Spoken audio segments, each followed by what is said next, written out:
Bonjour André Perlstein, Bonjour. bienvenue dans l'œil de l'instant décisif.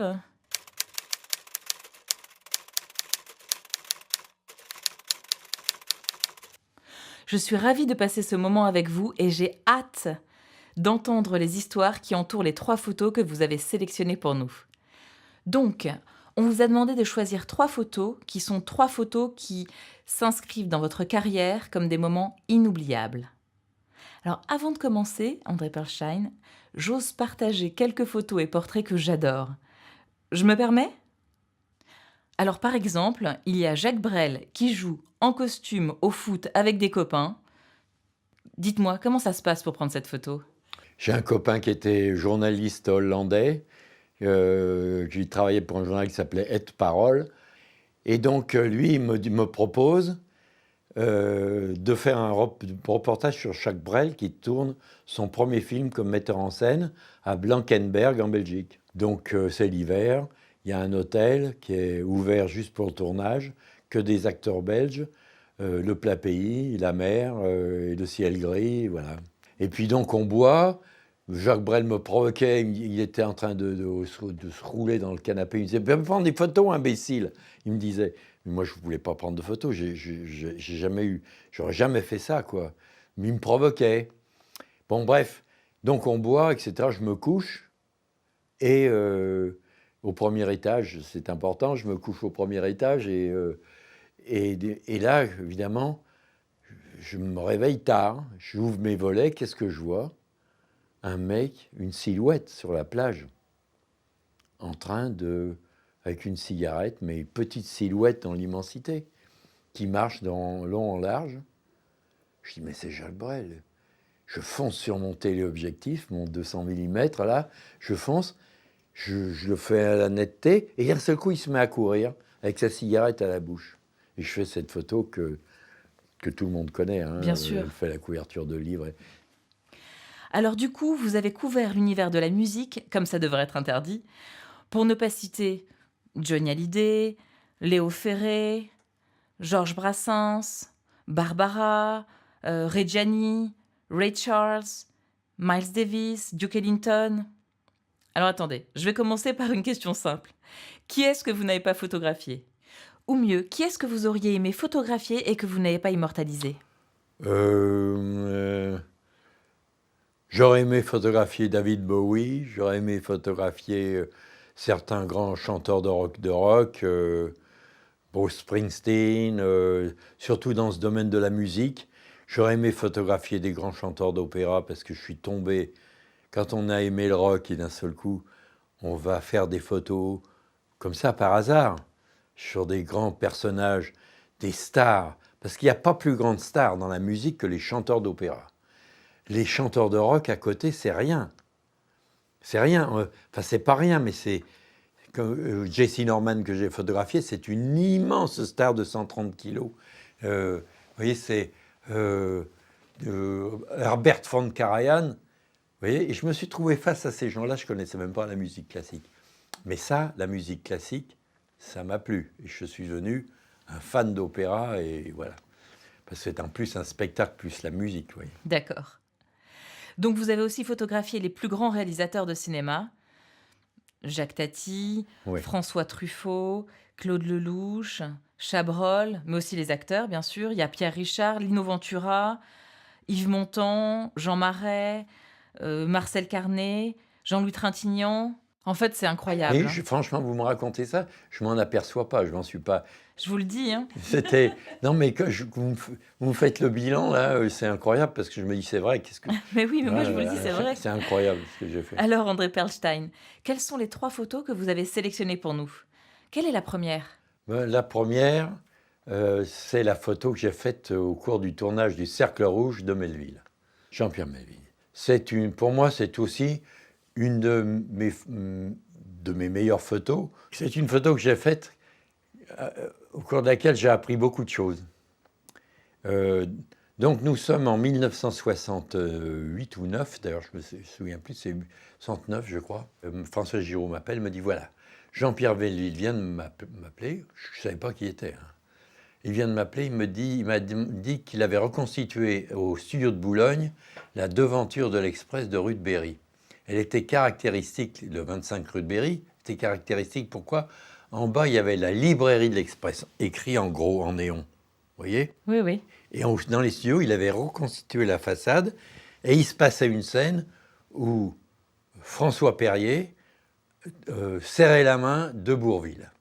Et il appelle l'Express disant ça va vous intéresser, envoyez-moi un photographe.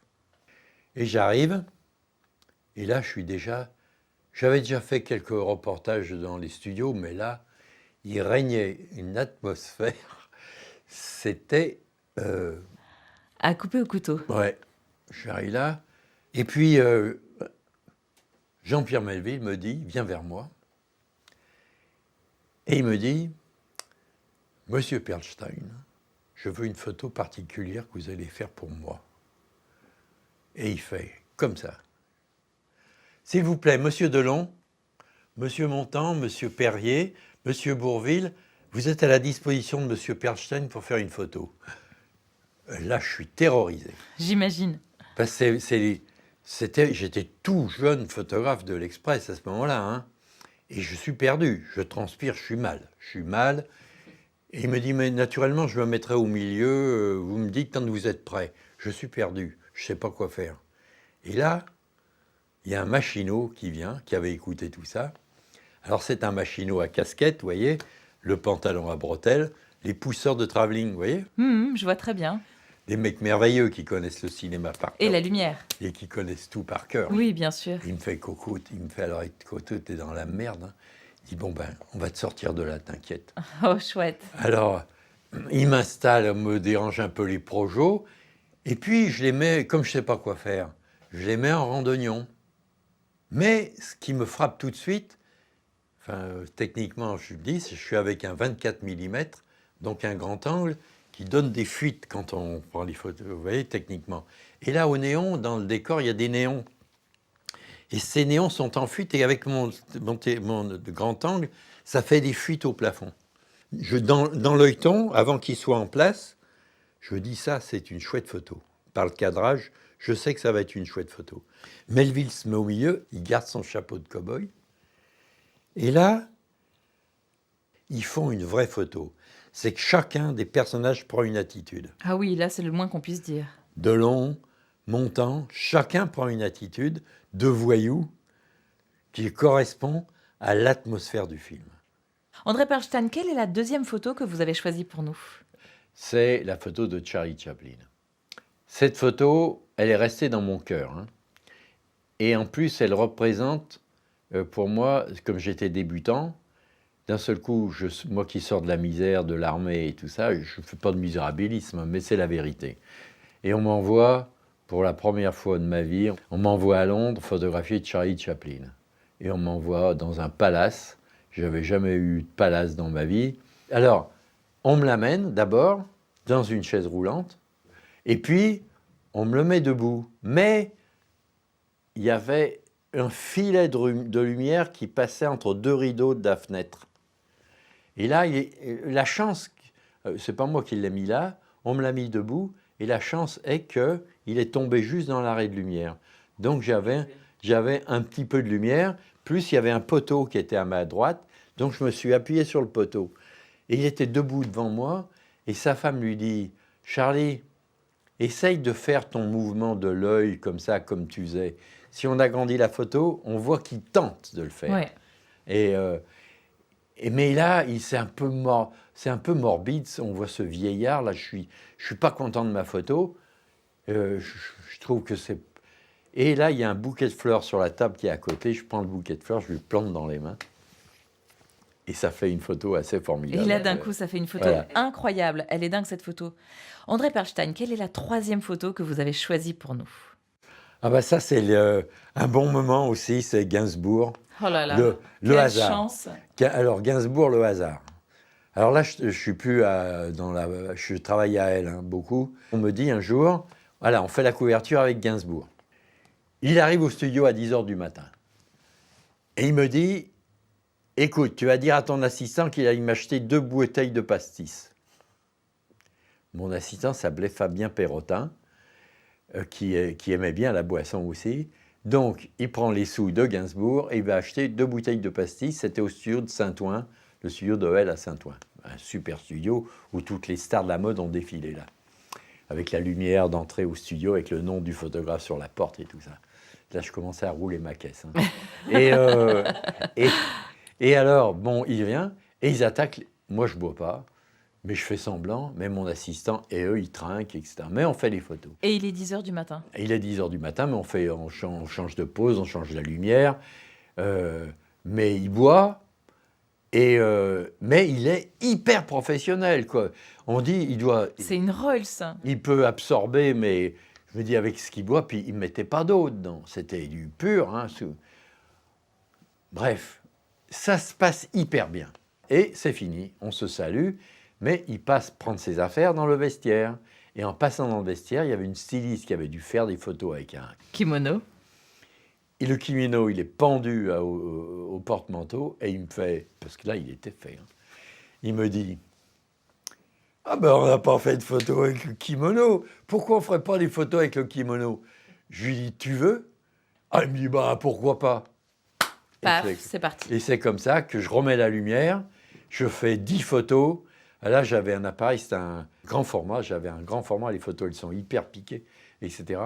Donc, je fais les photos, et il sort son paquet de clopes, et il se marre. Et c'est comme ça que j'ai photographié Gainsbourg en judoka. Incroyable.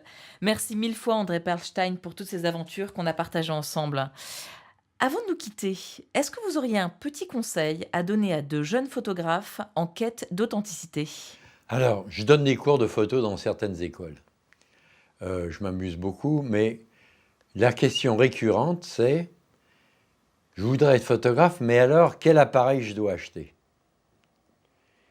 Et ce que je leur dis, écoute, achète un appareil de photo jetable, fais des photos, montre-moi tes photos, je vais voir si tu as un œil. Si tu n'as pas d'œil, c'est pas la peine d'essayer.